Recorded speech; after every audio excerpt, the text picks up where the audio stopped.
Right now, we turn to the critics of the new plan. Yesterday, Vice President Pence traveled to Kentucky, perhaps to put a little pressure on one of the bill's most vocal opponents, Republican Senator Rand Paul, who is with us now.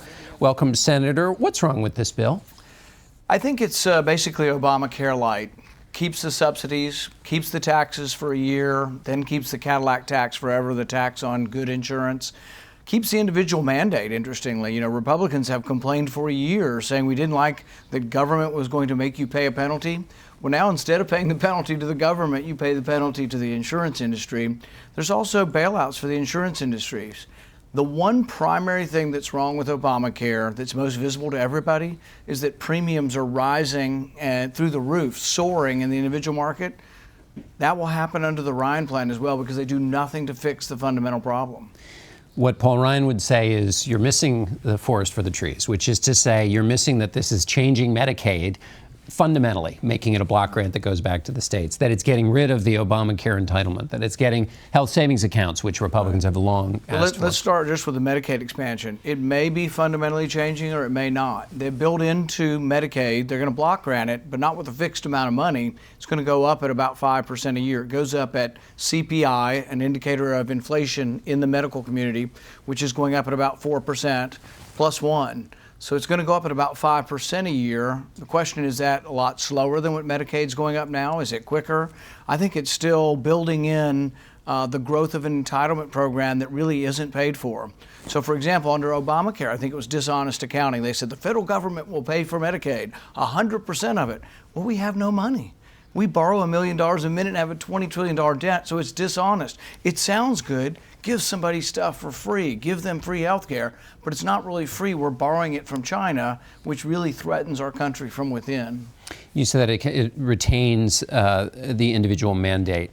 The argument is that if you don't have something to get healthy people into the insurance market, that it ends up being just sicker and older people, and that's why premiums go up. Well, exactly right. The fundamental premise of Obamacare was we have to have healthy people buy it, so we're going to give them a mandate. So here's the interesting thing that left and right, people who are really looking at this agree on, it's going to get worse. The individual market will get worse when you get rid of the individual mandate and make it an insurance mandate, which is a slightly lesser penalty. And so more and more sick people will be in the pool. And let's say you've lost your job and you've lost your insurance. Do you have any incentive to get back in and pay the penalty? No, the penalty will look at, people are writing now that it's a disincentive to buy insurance. Why don't you wait till you're sick? So really, you can't have an insurance model where people wait till they're sick to get insurance. It doesn't work. And here's the problem with Ryan's plan. He keeps that fundamental aspect of Obamacare. He doesn't change it. You say that Speaker Ryan is pulling the wool over the eyes of the president. Really? Pulling the wool? I think there's a separation between the two. I've talked to the president, I think, 3 times on Obamacare, and I hear from him that he's willing to negotiate. You know what I hear from Paul Ryan? It's a binary choice, young man. But what does a binary choice mean? His way or the highway. There are two choices. Well, I think his argument would be the binary choice is you do this now through reconciliation, a Senate process that's kind of a pain, and then you have a second piece of legislation. What we're hearing is a binary choice is it's the Ryan plan or the status quo.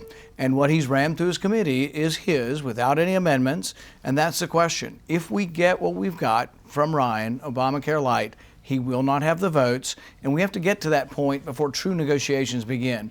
Right now, I think there's a charm offensive going on. Everybody's being nice to everybody because they want us to vote for this, but we're not going to vote for it. You talked to I'm going to get to the Senate in a second, but you said you spoke with the president. Where do you think he's willing to negotiate on these issues that you've highlighted? I don't think the president is rigid in support of the House bill. I think he's open to seeing how we can get consensus. And what I've told the president is what I'm telling everybody. We're united on repeal, not so much on replacement. We do not agree with the fundamental 3 or 4 things that Ryan has: subsidies, taxes, mandates, and insurance bailout. That's Obamacare. We don't want that.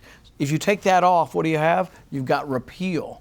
Now, what you do to help people... Can you do just repeal by itself? Well, no, I would do replacement in a separate bill because what I would do through replacement is there are 2 things you have to do to fix the individual market.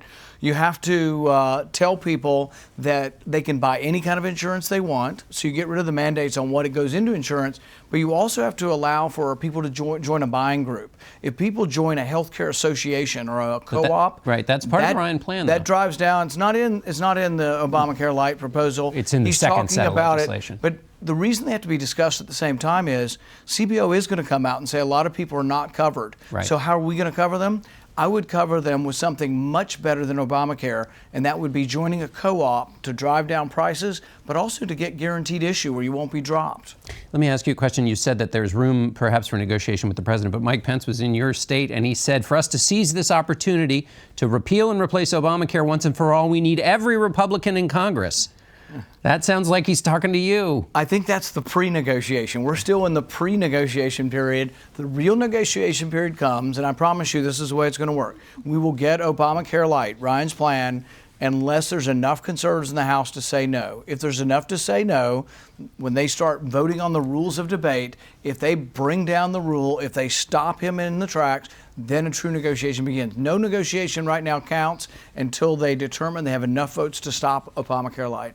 Let me ask you a question on wiretapping, because I know that's an issue you care a lot about. There are your colleagues, Lindsey Graham and Senator Sass, have said that this claim the president made about being wiretapped as a candidate by President Obama, they say this is too incendiary to wait for the committees to adjudicate it, that the president should bring forward whatever evidence he has. Does that bother you, matter to you? Well, I think the first thing to realize is that I think everybody's been getting the story wrong. I doubt that Trump was a target directly of any kind of eavesdropping, but I'm not saying it didn't happen. I think there's a very good chance it does. I don't have any special information, but the way it works is the FISA court, through Section 702, wiretaps foreigners and then listens to Americans. It's a backdoor search of Americans, and because they have so much data, they can type Donald Trump into their vast resources of people they're tapping overseas, and they get all of his phone calls.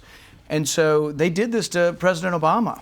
They 1,227 times eavesdrops on President Obama's phone calls, then they mask him. But here's the problem, and General Hayden said this the other day. He said even low-level employees can unmask the caller. That's probably what happened to Flynn. They're not targeting Americans, they're targeting foreigners, but they're doing it purposefully to get to Americans. Okay, so your point is the president would have been caught in a net, or excuse me, candidate Trump caught in a net but not targeted directly. Or his associates, but it's very dangerous because they're revealing that now to the public. All right, thank you, Senator. We ran out of time.